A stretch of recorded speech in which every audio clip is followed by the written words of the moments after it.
All right, y'all. I probably got a couple hours of daylight left. So what I'm gonna do is I'm gonna go back in here in these woods down here and do some scouting for some trail cameras. Uh, I've had a camera right here, not 5 yards into these woods right here last year, but I wasn't baiting anything then. I just had a camera just to see what kind of traffic was coming through here. So I know there's some deer coming through here, but I don't know what else. I didn't see very much anything else because I just left it down here for like a week. I always told myself I'm gonna come back and put a camera down here when I start baiting. Well, now that it's fall time, I'm trying to stay away from the hunters as much as I can. So there's nothing back in here. I've never been back in here other than just right maybe 10 or 15 yards inside here. They clear cutted this stuff. They sold all the timber off of it. My in-laws did when they were alive, and that's been, gosh, I want to say 10 years ago maybe. So it's growed back up. I ain't never been in there.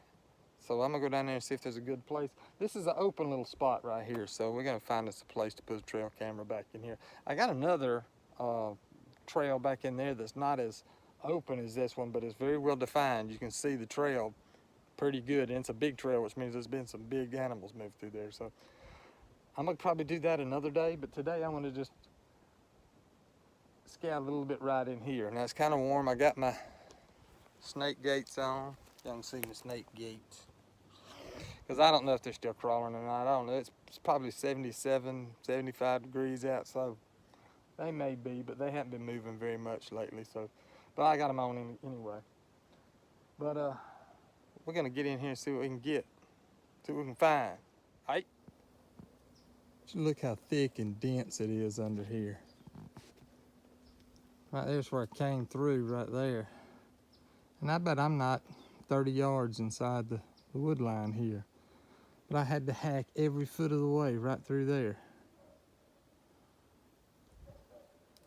And that looks like the clearest place right there. I don't see, I sure as heck ain't going through there. There may be another way I can get through over there. That's kind of going around the world, and I ain't too sure about on the other side. So I'm gonna see what I can do here. Doesn't look like much. I may try it. Let me walk over here and see what this looks like. I don't know if y'all can see this or not. I hope you can.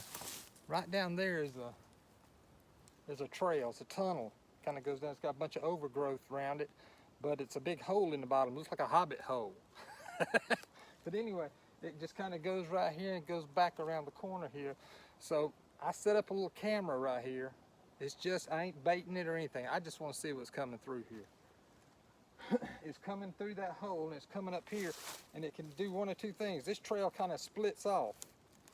One kind of goes back to the way that I come in, and another one kind of goes back off to the left up here. So a lot of stuff is coming right here, and it's open right here. So this is where it comes together. If they're coming from here, it's coming together here. If they're coming from there, they're able to split up and go to whichever way they want. Like I said, I just set up a darn little cheap, one of my cheap Tasco cameras. This hasn't got great resolution to it, but it's a good camera. It's dependable, and it'll pick up pretty well. So anyway, that's the way I got it set up, and I've got path cleaned out. I meant to tell you before ahead of time, I'm not in here trying to create new trails. I don't want to create a trail that they haven't been using. I just want to make the trails that are already here a little bit more accessible, so I can get in here and, you know, if there's a you know, a lot of action right here, then yeah, I'll start putting bait out right here, and there's no telling what all we can catch right here. But anyway, like I said, this trail comes up through here and it splits off this way, and I got my camera right there. Made me a little scotch in the back to kind of, let's see, yeah, to kind of tilt the camera forward, because the tree itself is kind of leans back a little bit. So so anyway, I'll gather up all my goodies and we'll be able to come back down here next weekend if it ain't 100 degrees. It's hot out here right now. Even down here in the jungle where it's shady, I can see some open area like right there behind me. Right back in there, there's some open area. I don't know if y'all can see it very well, but it looks like it's kind of open. I hadn't really checked it on the maps. I ought to look on Google Maps. Of course, I don't know when the last time it's been updated, so I'm not really sure. But it looks kind of open. It doesn't look as overgrown. But I mean, look what I've been having to cut through. I mean, and see, there's another little trail right there, but I don't think that's been used very much. But anyway, I found a nice little hole down here. I'm gonna turn it on, get my stuff and get out of here so I can leave as little scent as possible. And we'll come back down here in a week or two and see what we got.